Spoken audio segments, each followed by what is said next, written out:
It's real tough to look at a pitcher in his entirety while he's throwing to see if there's a problem.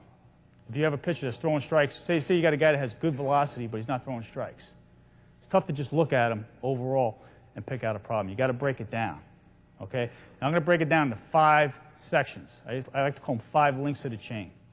And that's what the mechanics are. Okay? It's one continuous motion, but it's 5 different links. And if one of those links break down, it can affect the chain. The first thing I'm going to look at is his feet. I'm going to see where he is on the mound. Now, there's a lot of theories where left-handers should be over on the left side of the mound, right-handers should be on the right side of the mound. Again, my theory is, what side of the mound is he going to throw strikes from? That's the comfortable side for me. Okay, are there advantages to each? Sure, when you start getting to the higher levels, you know, and when you start talking about angles. But I think right now, let's get him on the mound, let's get him comfortable. Okay, I think middle is probably a good starting point. Okay, so I got him here. I got him on the mound, the middle of the rubber. Next thing I'm going to look at it from this angle. You see where my heel is? I got my heel on the rubber, got my toes touching the ground. Okay, I like that. Okay, one reason. If he starts out here and he takes a step back, now when he has to go into his next move is take his pivot, what do I got to do?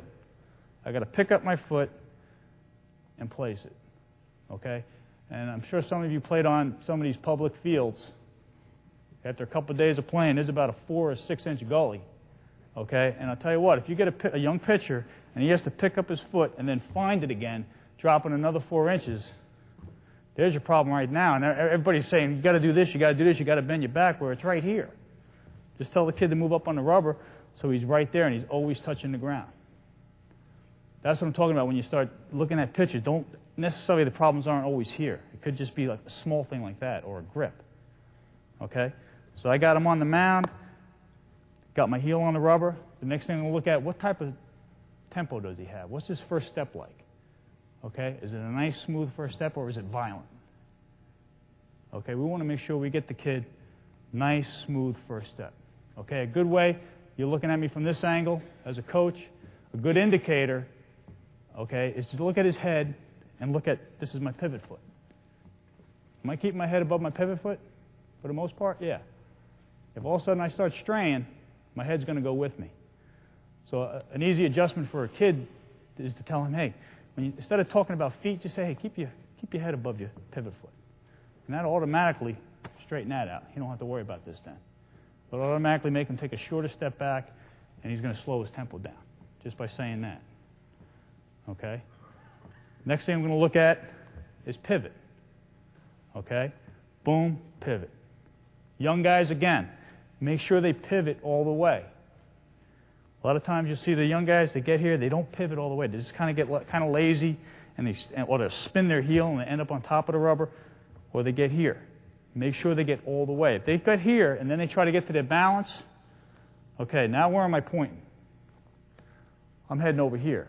And if I do got to go over there, I got to get like this. Or I'm going to go like this. I'm already going to be open. And I'm self-destructing before I even started. Okay? So another thing, watching feet. Boom, boom. Now we're ready to go. That's the first link. Let's go to the next thing. Let's see how he brings this leg up into his balance position. Is it a controlled movement? Or, again, is it a violent movement? He wants to be in control of that leg. Okay? Again, look at my angle here. Slightly closed. We don't want that. Okay? If we start going like this, if we don't get a little bit closed and get that butt cheek just turning a little bit towards the catcher, again, we're opening too early, and then we get kind of the thud. And we've seen pitchers like that. They kind of get here, leg up, boom, and they land like this. We want to make sure we get that leg kick controlled, slightly closed. We don't want to turn like a gate. We just want to get right here. Okay? With that, we got to watch how he brings his hands and legs together. This is the balance point. This is where he's going to gather. Okay? He's got to be comfortable, and he's got to get to this point. A little pause. It doesn't have to be a big pause, but he has to show you that he's going to get here, boom, gather, and then go. Okay? Now, where should he have his glove? Again, when you're talking textbook, right here is good. But you're going to have guys that are here. Some guys will have higher leg kicks. Some guys will be like this. Again, if he arrives on time, I don't care, because he's doing something right to get there. So we go here to here. Everything's looking good. Now we get into the power position. Now it starts getting a little bit more technical. Okay? We got to get the kid looking like this when he gets to this position, the third link. Okay? First thing you want to look for, check out this side. How is he bringing his ball out of the glove? Okay? When we get here, balance, we want to make sure he gets that ball, doesn't get too lazy or gets too far back in here. Get that ball out and up. Boom. It's not this. Okay? I've seen drills where people do this. I've never seen a guy throw a ball like that in the majors anyway. Okay? We want to, when we get back here, we want to keep that hand, those fingers, above the ball. Boom. Boom. And make that turn. Okay? Common thing to watch for, the guys that kind of get here and they kind of throw like the pitching machine. That's because they get here and their hand is underneath the ball. So all they can do is kind of look like this. They're not creating arm action. Everybody's heard that expression, right? That's arm action. Boom, boom. From here to there. So we want to see that. So when you're looking at power position, you look at this part of power position here. Then the next part you look at is using his front side. Okay? Very important. Okay? And this not only goes for pitching, this is for every position. In order to throw a baseball properly, we got to get this front side going. Okay? It's like looking down the scope of a rifle. Pick out your target, get your shoulder on the target. Okay? This is the key to throwing strikes. Okay? We got to get this. If we don't use this front side, we look like this. Okay? If I use my front side, I look like this. Now I can throw strikes, and I can create some torque to generate some power. Now, in the power position, also look, is he keeping his weight back? Everybody's heard the expression, stay back, stay back.